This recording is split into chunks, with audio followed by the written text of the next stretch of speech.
rabbil alamin. Wassalatu wassalamu ala sayyidina Muhammadin sallallahu alaihi wasallam wa ala alihi wa sahbihi ajma'in. எல்லா புகழும் ஜல்ல சுப்ஹானஹு வ தஆலா அல்லாஹ் ஒருவனுக்கே உரித்தானது. அவன் சலாத்தும் சலாமும் நம் நபிகள் நாயகம் ஸல்லல்லாஹு அலைஹி வஸல்லம் மீதும் மேலும் நம் அனைவரின் மீதும் உண்டாவதாக. ஆமீன் ஆமீன் என்று துஆவோடு ஆரம்பிக்கிறேன். அஸ்ஸலாமு அலைக்கும்.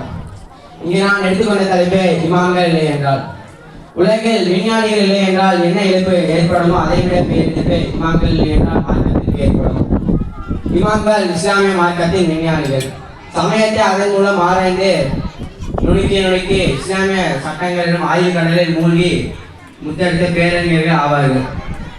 மக்கள் எல்லோரும் கல்வியாளர்கள் அல்ல, கல்வியாளர்கள் அனைவரும் ஆராய்ச்சியாளர்கள் அல்ல. இது அன்று முதல் இன்று வரை என்றில்லாமல் இருந்து வரும் ஒரு உலக யதார்த்தமாகும். எந்த ஒரு செய்தியானாலும் பிரச்சனையானாலும் எல்லோரிடமும் சொல்லக்கூடாது என்று இடைத்திருக்கும் திருக்குர்ஆன் 4.83 வசனம் விவாதத்தை 1000 எடுத்து சொல்லி தீர்வு காண வேண்டும் என்பதை அடுத்து விவரிக்கிறது. அதை அல்லாஹ்வின் தூதரிடமோ அல்லது அதற்கு சம்பந்தப்பட்டவர்களிடமோ தெரிவித்தால் அவர்கள் அதிலிருந்து அதை யூகித்து நன்கு அறியக்கூடியவர்கள் அதை விசாரித்து அதற்கு தகுந்த ஏற்பாடுகளை செய்து கொள்வார்கள்.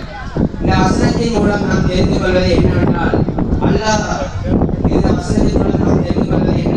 நபி ஸல்லல்லாஹு அலைஹி வஸல்லம் அவர்களிடமும் அல்லது அவர்கள் மறைவுக்கு பிறகு இம்மார்க்கத்தின் பொறுப்புதாரிகளிடம் மட்டுமே பிரச்சனைகளை சொல்லி தீர்வு காண வேண்டும்.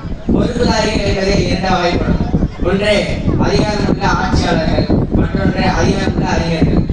அதிகாரமுள்ள ஆட்சியாளர்கள், அதிகாரமுள்ள அறிஞர்கள் என இது வகைப்படும்.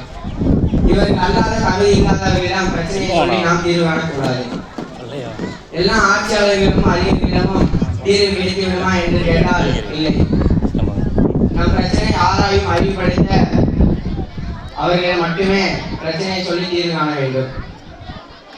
ஏனென்றால் வெகு சிலரே ஆராய்ச்சியாளர்கள் ஆவார்கள். அப்படியாப்பட்டால் மக்களை 3 வகையினராக பிரிக்கலாம். ஒன்று படிப்பறிவுற்ற பாமரர்கள், மற்றொன்று படித்தவர்கள், மூன்றாவது அறிஞர்கள். இந்த வசனமானது புகாரி ஷரீஃப் மற்றும் ஹதீஸில் உறுதி செய்யப்பட்டிருக்கிறது. நபி ஸல்லல்லாஹு அலைஹி வஸல்லம் அவர்கள் கூறுகிறார்கள், அல்லாஹ் எனக்கு எந்த மார்க்கத்தையும் கல்வியையும் கொடுத்து அனுப்பினானோ அதற்கு உதாரணம் பெரும் மழையை போன்றது. அம்மழை 3 வகையான நிலத்தில் விழுந்தது. ஒன்று குறிஞ்சி நிலத்தில் விழுந்து தாவரங்களையும் பொற்பூண்டுகளையும் முளைக்க செய்தது. இரண்டாவது பூமியானது உறுதியான நீரை தேக்கி வைத்து மக்களுக்கு அல்லாஹ் அதை பயனளிக்க செய்தான். மக்கள் அதை உபயோகம் செய்தார்கள், கால்நடைகளுக்கும் புகட்டினார்கள். மூன்றாவதாக சமவெளிகளை நீர் தேக்கி நின்று வறட்சியை தராமல் நீர் முழுவதும் தேங்கியே நின்றது. அதுபோல் நிலங்கள் 3ஆக இருப்பது போல்தான் மக்களும் படிப்பறிவற்ற பாமரர்கள், படித்தவர்கள், விஞ்ஞானிகள் என இருக்கிறார்கள். விளைச்ச நெல்கள் இல்லை என்றால் மனிதனே அழியும். விஞ்ஞானிகளின் கண்டுபிடிப்பை படித்தவர்கள் அறிந்து படிப்பறிவில்லாத பாமரர்களுக்கு எடுத்து சொல்லி பாமரர்கள் அதை நன்கு கற்றுக்கொள்ள வேண்டும், அதில் பயன்பெறவும் வேண்டும். ஒரு ஊரில் கணவருக்கும் மனைவிக்கும் இடையே ஒரு சின்ன வாய் தகராறு. அதில் கணவன் கோபத்தில் கொக்கரித்தார் மனைவியை பார்த்து. அப்பொழுது கணவன் மனைவியை பார்த்து சொன்னார், அல்லாஹ்வின் மீது சத்தியமாக சொல்கிறேன், நீயாக என்னிடம் பேசும் வரை நானாக உன்னிடம் பேச மாட்டேன் என்று. அதற்கு மனைவி, அவர்களும் சளைத்தவர்கள் அல்ல என்பதை காட்டும் விதத்தில், அல்லாஹ்வின் மீது நானும் சத்தியமாக சொல்கிறேன், நீங்களாக என்னிடம் பேசும் வரை நானும் உங்களிடம் பேச மாட்டேன் என்று. இப்பொழுது இவர்கள் இதுவரை யார் முதலில் பேசினாலும் சத்தியம் முடித்துவிடும்.